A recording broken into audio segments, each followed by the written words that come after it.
Assalamualaikum warahmatullahi wabarakatuh. Selamat pagi anak-anak. Hari ini ketemu lagi ya dengan guru. Bagaimana kabarnya hari ini? Pagi-pagi pastinya harus semangat ya. Semangatnya itu mengembara kalau pagi-pagi ini. Masih seger badannya ya, wajahnya itu masih semangat. Alhamdulillah ya kalau hari ini kabarnya baik. Kita berdoa dulu ya. Oke, silahkan berdoa, mulai. Amin. Oke, hari ini masuk semua atau ada yang tidak masuk?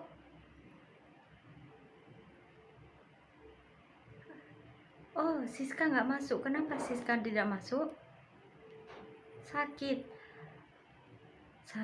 Oke, kita doakan ya, semoga yang lagi sakit, yang lagi sakit ringan ataupun sakit apa, semoga cepat sembuh, bisa beraktivitas kembali ya. Yang masih sehat juga tetap jaga kesehatannya ya. Oke, pada kali ini kita akan membahas yaitu materi mobilitas sosial. Nah, tidak asing ya mungkin mobilitas sosial bagi kalian, atau ada yang sudah paham tentang mobilitas sosial? Belum. Oke. Di sini kita akan membahas mobilitas sosial. Apa sih itu mobilitas sosial? Mobilitas sosial ini adalah perpindahan status sosial dari dari horizontal ke vertikal, ataupun dari yang turun ke naik. Perpindahan ini bisa terjadi karena beberapa hal ya, karena mungkin ada kondisi apapun ataupun yang lainnya, itu bisa menyebabkan perpindahan status sosial. Jadi perpindahan status sosial ini tidak langsung dari atas langsung turun, tidak, pasti ada penyebabnya atau penghambatnya ataupun pendorongnya yang mengakibatkan status sosial masyarakat ini bisa turun ataupun naik ataupun sejajar. Dari pengertian mobilitas sosial, ada yang ditanyakan? Yang belum paham silakan. Baik, itu pengertian mobilitas sosial. Nah, mobilitas sosial ini terjadi di lingkungan kita sendiri ya, tidak harus jauh-jauh kemana-kemana. Di lingkungan kita sendiri ini bisa terjadi mobilitas sosial, bahkan di lingkup keluarga pun mobilitas sosial itu bisa terjadi. Contohnya apa? Misalnya orang tua kita sendiri, misalnya ayah bekerja sebagai satpam sekolah, misalnya itu ya, misalnya sebagai satpam sekolah. Nah, 1 tahun kemudian beliau ini diangkat menjadi guru karena memiliki kemampuan, memiliki bidang dalam mengajar, skill mengajarnya itu ternyata bagus. Dia diangkat oleh pihak sekolah untuk menjadi guru di sekolahan tersebut. Nah, itu kan perpindahan status sosial, perubahan status sosial dari ya betul, dari tukang satpam sekolah menjadi guru sekolah. Nah, itu dinamakan mobilitas sosial vertikal naik. Nanti kita akan bahas ya selanjutnya, itu bentuk-bentuknya nanti.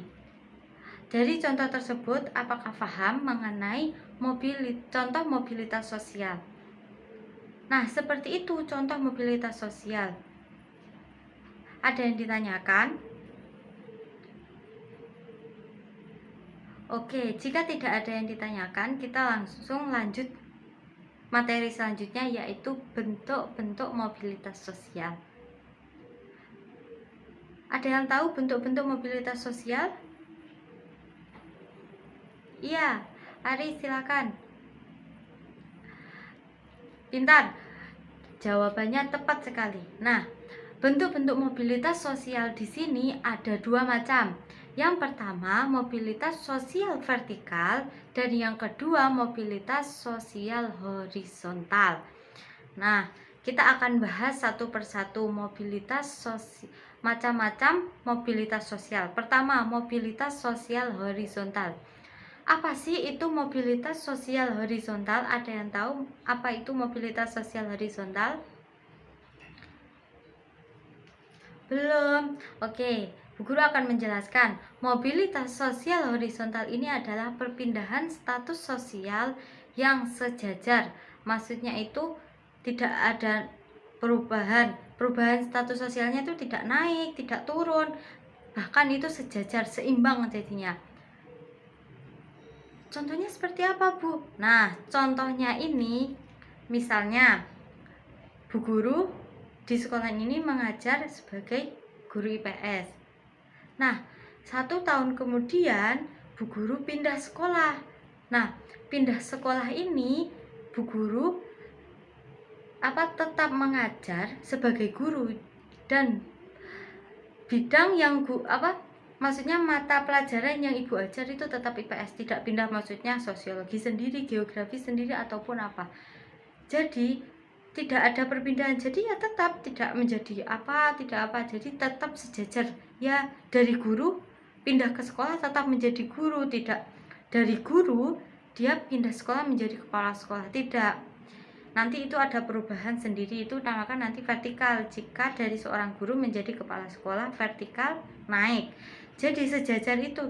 Ya tetap walaupun dia pindah tempat ataupun pindah apapun itu, dia tidak mengalami perubahan. Ya tetap, misalnya jadi seorang satpam, nanti walaupun dia pindah di perusahaan ataupun yang lainnya, dia itu tetap menjadi seorang satpam gitu loh. Jadi tidak berubah, perubahan status sosialnya itu tidak naik, tidak turun juga, sejajar ya. Di sini sudah paham? Oke, alhamdulillah ya jika sudah paham satu persatu. Sekarang kita lanjut, yaitu yang kedua tadi, mobilitas sosial vertikal.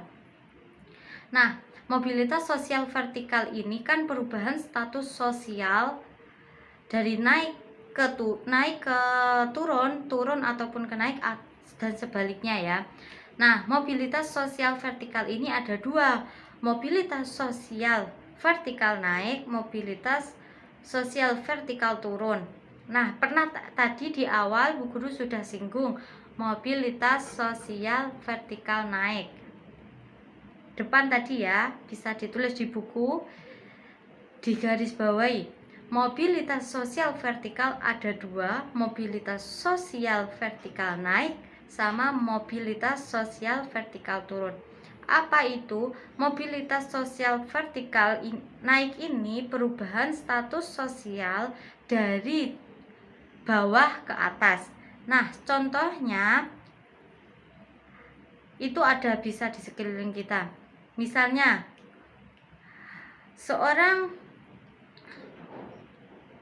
misalnya ada Bapak Budi ini. Nah, Bapak Budi ya, dia bekerja sebagai Dia bekerja sebagai OB, di kantor, di sebuah perusahaan apapun itu. Nah, lama-kelamaan beberapa bulan kemudian ternyata si OB ini, bapaknya Budi ini, memiliki keahlian khusus dalam bidang keuangan. Nah, si bosnya ini mengetahui jika OB-nya ini memiliki skill lebih, bukan hanya sekadar OB, ternyata memiliki bidang yang dipendam oleh Bapak Budi ini. Dan kemudian dari pihak perusahaan ini memberikan tawaran menaikkan jabatannya sebagai karyawan dari bidang keuangan. ini menjadikan mobilitas sosial vertikal naik karena dari atas ke bawah, walaupun pelan-pelan tidak langsung ke manajer keuangan, tidak, pelan-pelan menjadi pegawai keuangan, karyawan keuangan. Nah, itu yang dinamakan dengan mobilitas sosial vertikal naik. Terus apa Bu contohnya untuk mobilitas sosial vertikal turun, Bu? Nah, mobilitas sosial vertikal turun ini yaitu status sosial yang berpindah dari atas ke bawah. Apa itu contohnya? Contohnya sendiri ini itu ya apa? Misalnya seorang pegawai kantor, manajer di kantor ini apa? Diturunkan jabatannya menjadi seorang karyawan ataupun dia dipecat. Loh Bu, kenapa Bu kok bisa kayak gitu Bu? Nah, kenapa? Karena si manajer ini melakukan korupsi keuangan perkantoran. Dia ketahuan mengkorupsi uang tersebut. Nah, terus si direktur perusahaan mengetahui hal tersebut dan dia memecat manajer itu. Nah, nasibnya kan, nasib dari seorang manajer itu kan udah nganggur, tidak ada pekerjaan lagi gitu. Jadi dari status sosialnya yang dulu menjadi manajer, sekarang pengangguran, tidak ada pekerjaan, disebabkan karena ulahnya si manajer itu sendiri karena dia melakukan korupsi. Nah, seperti itu yang dinamakan dengan mobilitas sosial vertikal turun. Dari sini ada yang ditanyakan. Iya, Ari silahkan ditanyakan. Pertanyaannya bagus. Tadi pertanyaannya di sini apa, Bu? Misalnya Bu, kita orang tuanya di sini, orang tuanya Ari sini mengajar dan sebagai kepala sekolah juga. Terus dia dipindahkan sekolahnya, bukan dikeluarkan ya, maksudnya dia dipindahkan dari pihak yayasan ke sekolah lainnya, tapi tidak sebagai kepala sekolah, Bu. Nah, itu masuk mobilitas sosial apa, Bu? Itu dinamakan dengan mobilitas sosial vertikal turun. Kenapa? Walaupun di sekolah awal beliau mengajar sebagai kepala sekolah dan mengajar siswanya. Nah, terus dipindahkan ke sekolah lainnya. Dia orang tuanya tadi itu pindahkan ke sekolah tapi sebagai guru biasa tetap, karena jabatan sebelumnya yang paling menonjol di sini itu beliau sebagai kepala sekolah. Terus di sekolah yang sekolahnya ini yang sekarang ini sebagai guru biasa. Ini dinamakan dengan mobilitas sosial vertikal turun, dari kepala sekolah terus pindah sekolah, tidak menjadi kepala sekolah tapi malah menjadi guru biasa. Seperti itu ya Aris. Oke. Di sini sudah paham dari pengertian mobilitas sosial. Terus ada macam-macam mobilitas sosial. Tadi macam-macam mobilitas sosialnya ada dua ya. Ada mobilitas sosial vertikal sama mobilitas sosial horizontal. Untuk mobilitas sosial vertikal ini ada dua, yaitu mobilitas sosial vertikal naik sama mobilitas sosial vertikal turun. Ada yang ditanyakan dari sini? Nah, selanjutnya di sini Bu Guru akan membahas tentang faktor pendorong dan penghambat dari mobilitas sosial. Apa saja ya faktor pendorong dan penghambat? Kenapa mobilitas sosial itu terjadi? Pendorongnya apa? Terus penghambatnya apa? Nah, kita akan bahas satu persatu ya. Apa saja faktor pendorong dan penghambat mobilitas sosial? Pertama, kita akan membahas tentang faktor pendorong dari mobilitas sosial itu sendiri. Apa saja ya faktor pendorong dari mobilitas sosial itu sendiri? Faktor pendorong dari mobilitas sosial yang pertama, ada yang tahu apa saja tuh faktor pendorongnya? Iya, silahkan Sari.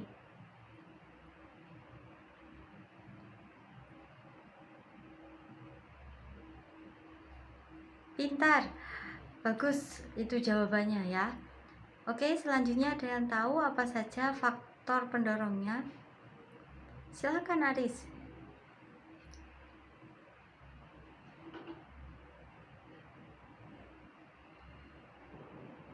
Ya, bagus. Jawaban dari teman kalian, Sari sama Aris, sama-sama, tidak ada yang salah. Semangat, bagus ya, dipelajari lagi. Nah, untuk faktor pendorong yang pertama yaitu dari faktor ekonomi.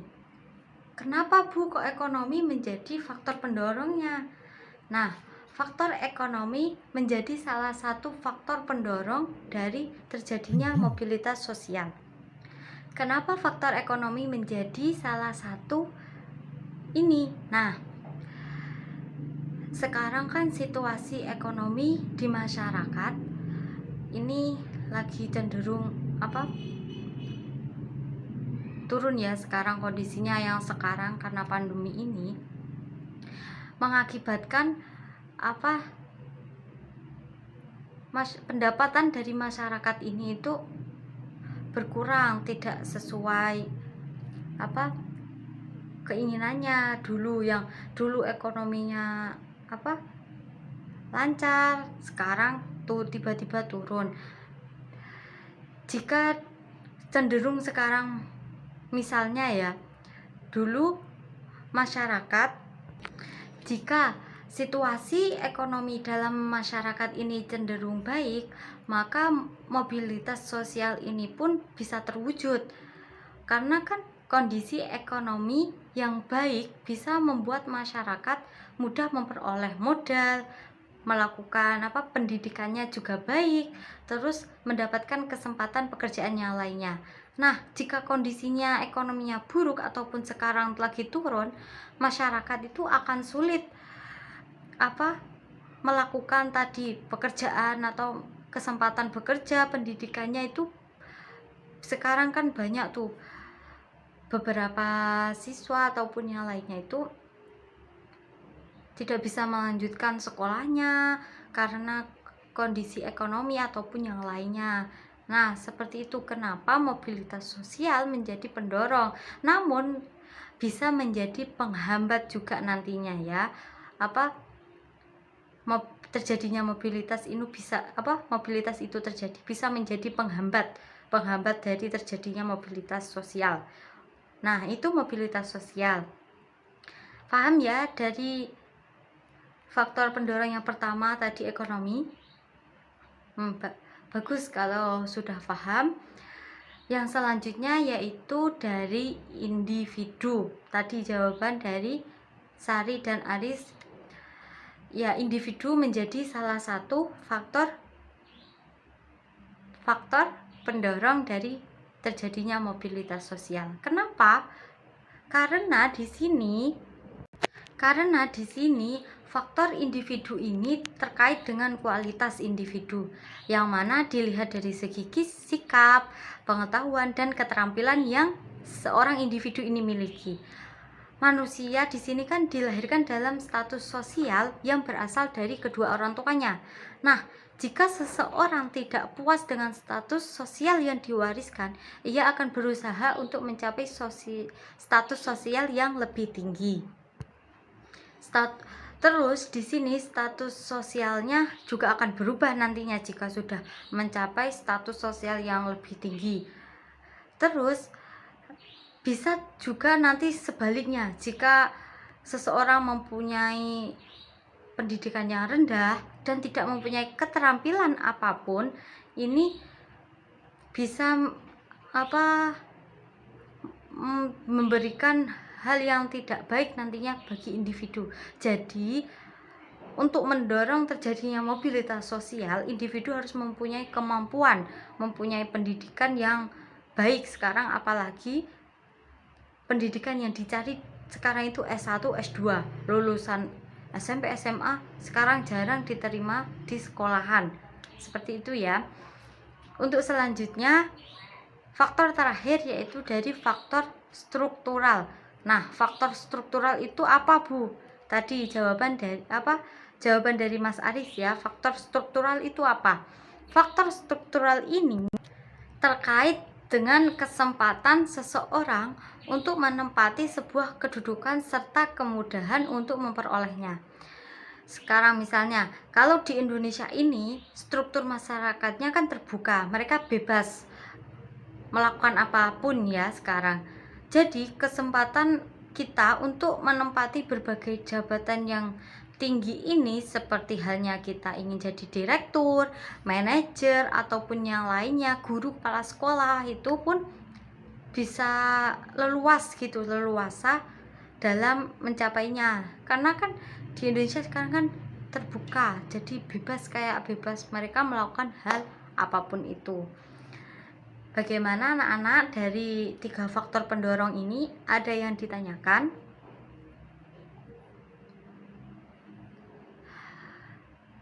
Tidak ada?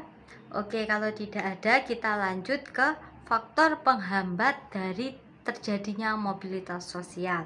Karena tadi sudah pendorong, sekarang kita lanjut ke penghambatnya. Apa sih yang menyebabkan menyebabkan mobilitas sosial itu terhambat? Apa, Bu, ya yang menyebabkan, Bu? Nah, kita akan bahas satu persatu. Oke, ada yang tahu apa saja itu faktor penghambat dari mobilitas sosial? Ya, silakan angkat tangan jika ada yang tahu. Tidak ada yang tahu faktor penghambatnya? Iya, silakan. Aryo. Bagus. Kemiskinan. Ya, kemiskinan ini menjadi salah satu faktor penghambat dari mobilitas sosial. Kenapa? Karena masyarakat yang mengalami kemiskinan di sini akan sulit untuk mencapai status sosial tertentu. Maksudnya status sosialnya sulit untuk berubah misalnya. Maksudnya untuk naik ke atas itu pasti butuh prosesnya panjang biasanya. Salah satu penyebab dari kemiskinan di sini itu biasanya pendidikan yang rendah. Tadi sempat singgung, Bu Guru singgung, sekarang kan pekerjaan itu, untuk mencari pekerjaan itu sekarang yang dicari itu S1, lulusan S1, lulusan S2 ataupun yang lain. Bahkan sekarang lulusan SMP ataupun SMA itu jarang bisa terima di sekolah apapun itu, tergantung ya, tapi kebanyakan jarang keterima karena mereka sudah apalagi jika melakukan akreditasi sekolah, pasti itu didatakan dari guru-gurunya, itu pasti didata, harus sesuai, harus sekarang lulusannya S1, lulusan S2, wah seperti itu ya lulusannya, jadi harus kuliah ataupun yang lainnya. Nah, seperti itu kenapa jika kita memiliki pendidikan yang rendah, sulit untuk mencapai pekerjaan atau merubah status sosialnya itu. Namun jika kita mempunyai mental yang baik, kuat, maksudnya kita mau berusaha, bekerja keras, pasti bisa hasilnya, bisa. Gak harus menunggu S1, bisa pastinya. Jika mempunyai keterampilan yang bagus ataupun kemampuan bidang apapun itu yang bisa menonjolkan kita, kenapa enggak ya? Iya kan? Seperti itu. Makanya kenapa sekarang itu orang tua pengen anak-anaknya itu lulusan universitas kampus ternama gitu kan, kampusnya ternama. Misalnya kampus di UI, saya mau anak saya itu lulusan UI biar nanti merubah derajat orang tuanya. Nah seperti itu sekarang tuh, betul nggak? Betul. Nah namun jika mempunyai pendidikan yang rendah ini memang sulit, seperti halnya nanti kemampuan bersaingnya untuk mendapatkan pekerjaan pun terbatas. Misalnya karena misalnya ada dua orang lamar di kantorannya, satu lulusan S1, yang satunya lulusan SMA, tapi mempunyai bidang, yang satu sudah pandai di kampus, pasti ikut UKM ataupun yang lainnya, sudah pandai, punya skillnya sudah kuat, tapi tidak kalah dengan skill yang dimiliki yang tadi mempunyai pendidikan yang rendah. Dia juga mempunyai kemampuan, skillnya juga tidak kalah dengan yang ini, tapi pasti perusahaan akan memilih yang lulusan S1 karena sudah tahu apa saja itunya, bidangnya apa aja, ini seperti itu. Yang satu bidangnya cuman ini, jadi kalah kan, lebih memilih nanti yang lulusan S1 itu ya. Untuk faktor penghambatnya karena kemiskinan. Yang kedua yaitu faktor diskriminasi. Apa sih itu Bu diskriminasi? Nah, diskriminasi sendiri di sini adalah membedakan perlakuan terhadap sesama karena alasan atau sesuatu hal, seperti membedakan dari bangsa, sukunya, rasnya, agama, ataupun golongannya. Nah, sebenarnya perlakuan membedakan itu kan sangat tidak baik. Selain dapat mengakibatkan konflik nantinya, di sini juga akan mengakibatkan perpecahan antara seorang, apapun itu. Konfliknya tidak selesai, malah nanti menyebar kemana-mana. Nah, mengapa itu menjadi penghambat dari mobilitas sosial? Karena tadi nanti bisa memecah silaturahmi, konfliknya makin membesar, dan yang lainnya. Itu ya tadi mobilitas, faktor pendorong dan penghambat dari mobilitas sosial. Dari faktor-faktor tersebut ada yang ingin ditanyakan?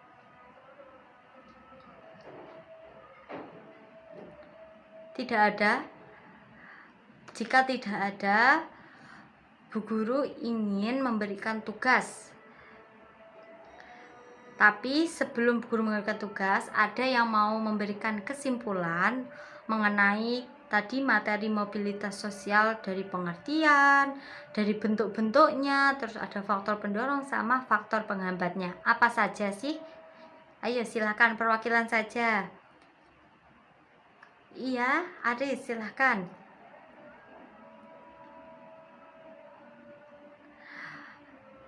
Ya, bagus. Itu ya. Evaluasi, maksudnya kesimpulan dari hari ini bahwa mobilitas sosial ini perpindahan status sosial dari yang horizontal ataupun vertikal. Maksudnya di sini bisa mengalami perubahan status sosialnya naik ataupun turun karena adanya hal-hal apapun itu, seperti pendorongnya tadi dan penghambatnya tadi ya, yang telah Bu Guru jelaskan. Baik, sebelum Bu Guru tutup, untuk tugas minggu depan, ayo tugasnya ya. Untuk tugas minggu depan, Bu Guru ingin kalian mencari video, misalnya mencari masalah mobilitas sosial di lingkungan kalian ataupun di mana, mencari nanti kalian videoin, kalian ceritain, Bu ini ceritanya, nanti buat video terus cerita di lingkungan sekitar rumah saya. Di sini ada salah satu keluarga yang bernama siapa, seperti itu, dulunya seperti ini dulunya, biar kalian juga bisa berlatih untuk berbicara di depan. Oke, walaupun tidak berbicara di depan, nanti videonya bisa ditampilkan, kan dikirim ke guru, guru bisa lihat, wah anak ini ternyata ini seperti itu ya. Jadi buat video tentang contoh mobilitas sosial di lingkungan kalian, minggu depan dikumpulkan ya. Oke, pertemuan hari ini cukup. Semoga materi yang ibu guru ajarkan, berikan, bisa bermanfaat buat kalian, bermanfaat buat bu guru juga ya. Jangan lupa belajar di rumah, semangat belajarnya, jangan cuma main doang ini. Belajarnya sampai lupa, tidak boleh ya, harus seimbang juga belajarnya sama mainnya. Oke, jangan lupa jaga kesehatan. Cukup sekian dari Bu Guru. Wassalamualaikum warahmatullahi wabarakatuh.